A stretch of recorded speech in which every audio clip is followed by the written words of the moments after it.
नमस्ते। मैं हूं सुरेश कुमार इकलवे और आप देख रहे हैं हिंदुस्तान न्यूज एंड टिप्स। जिसने भी चीन का पल्लू पकड़ा उसी का उल्लू बन गया है। अब हालत यह है कि दक्षिण एशिया की साख पर उल्लू की भरमार बढ़ती जा रही है। श्रीलंका की लंका लगती हुई पूरी दुनिया देख रही है। पाकिस्तान के तहमद फटकर जिन्ना फातिमा पार्क के कचरे पर पड़े हैं, जबकि नेपाल में पूर्व पीएम केपी शर्मा ओली जो चीन की चमचागिरी करके गए हैं, अब उसके नतीजे वहां भी आर्थिक संकट के रूप में नजर आने लगे हैं। लेकिन इनके अलावा भी एक इस्लामिक मुल्क है जिसकी फटी के ढोल कर्कश अंदाज में सुनाई दे रहे हैं। इस देश ने अंतर्राष्ट्रीय मुद्रा कोष यानी आईएमएफ का रुख कर लिया है और तुरंत 4 अरब 50 करोड़ डॉलर के कर्ज की गुहार लगाई है। चीन की चपत खाए इस चौथे देश का नाम बांग्लादेश है, जो आज एक बड़े आर्थिक संकट की तरफ बढ़ रहा है। उसके आर्थिक हालात का अंदाजा इससे लग जाता है कि पिछले साल जुलाई से मई के बीच बांग्लादेश का आयात 81 अरब 50 करोड़ डॉलर रहा है, जो पहले की तुलना में 39% अधिक है।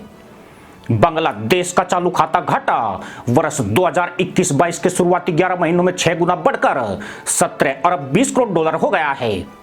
इससे न केवल बांग्लादेश के अस्थिपंजर हिल गए हैं, बल्कि अब उसे तेजी से खत्म हो रहे अपने विदेशी मुद्रा भंडार को लेकर भी चिंता सता रही है। बांग्लादेश के विदेशी मुद्रा भंडार में बहुत तेज रफ्तार से गिरावट जारी है।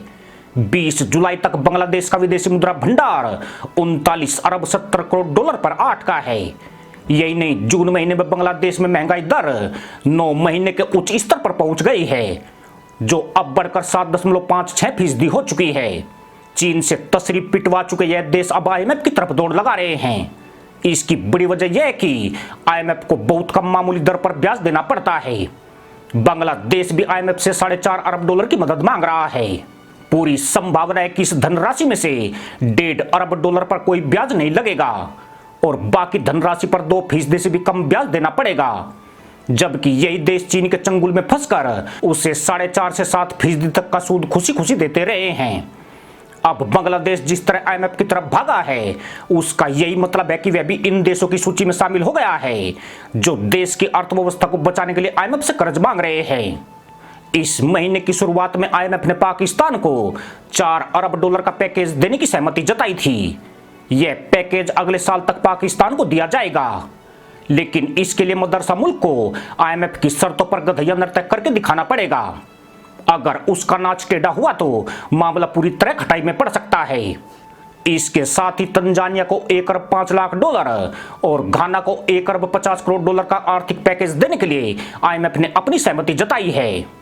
बांग्लादेश हो, पाकिस्तान या फिर कोई और भी देश आईएमएफ के दरवाजे पर कर्ज मांगने वे तभी जाते हैं जब चारों तरफ से उनके रास्ते बंद हो चुके होते हैं। इसकी वजह यही है कि आईएमएफ से सस्ती दर पर लंबी अवधि के लिए लोन मिल जाता है, लेकिन आमतौर पर उसकी शर्तें बहुत सख्त होती है, जिनका पालन नहीं करने पर गंभीर खामियाजा भुगतना पड़ सकता है। भारत के 2 पड़ोसी देश श्रीलंका और पाकिस्तान की आर्थिक बदहाली आज किसी से छिपी नहीं है। श्रीलंका भी आईएमएफ के दरवाजे पर कर्ज हेतु दस्तक पर दस्तक दे रहा है, जबकि पाकिस्तान तो तहमत उतार कर दरवाजा तोड़ने ही लगा हुआ है। आईएमएफ की शर्तों को पूरा करने के चक्कर में इस्लामाबाद की सरकार ने मदरसा पैदाइश के हाथ में कटोरा थमा दिया है। उसका सरकारी खजाना रफ्तार से खाली हो रहा है और पाकिस्तानी रुपया पानी में गोता लगाने के बाद अब तक सतह पर नहीं आ सका है। यानी पाकिस्तान को आईएमएफ से इतना कर्ज नहीं मिलेगा जितने कि उसके तहमद फट जाएंगे। 16 करोड़ की आबादी वाला इस्लामिक मुल्क बांग्लादेश भी पाकिस्तान और श्रीलंका होने की तरफ बढ़ता दिखने लगा है। उसने अपने तेल के आयात को घटाकर पैसे बचाने की उम्मीद में डीजल से चलने वाले तमाम पावर प्लांट तक बंद कर दिए हैं। इतने नहीं, पैसे बचाने की हड़बड़ी में कई तरह के सामान का आयात करने पर भी रोक लगा दी गई है। बांग्लादेश के केंद्रीय बैंक ने चेताया है कि पिछले साल जुलाई के मुकाबले विदेशी मुद्रा भंडार 45 अरब डॉलर से खिसककर 39 अरब डॉलर रह गया है और अब उसके पास इतनी विदेशी मुद्रा शेष बची है जिससे केवल 5 महीने तक ही सामानों का आयात किया जा सकता है। यही नहीं, अगर दुनिया भर में सामानों की कीमतें बढ़ाई जाती है तो बांग्लादेश पर अतिरिक्त बोझ बढ़ेगा। ऐसे में विदेशी मुद्रा भंडार 5 महीने से पहले भी खत्म हो सकता है।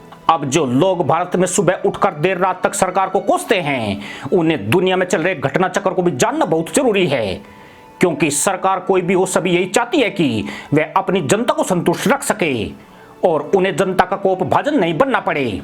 इसमें सकून करने वाली बात यही है कि जब चीन और अमेरिका तक की अर्थव्यवस्थाएं आर्थिक भंवर में फंस रही है, भारत को लेकर अंतर्राष्ट्रीय एजेंसियां सकारात्मक रिपोर्ट पेश कर रही है, जो कम से कम हमें थोड़ी राहत जरूर देती है।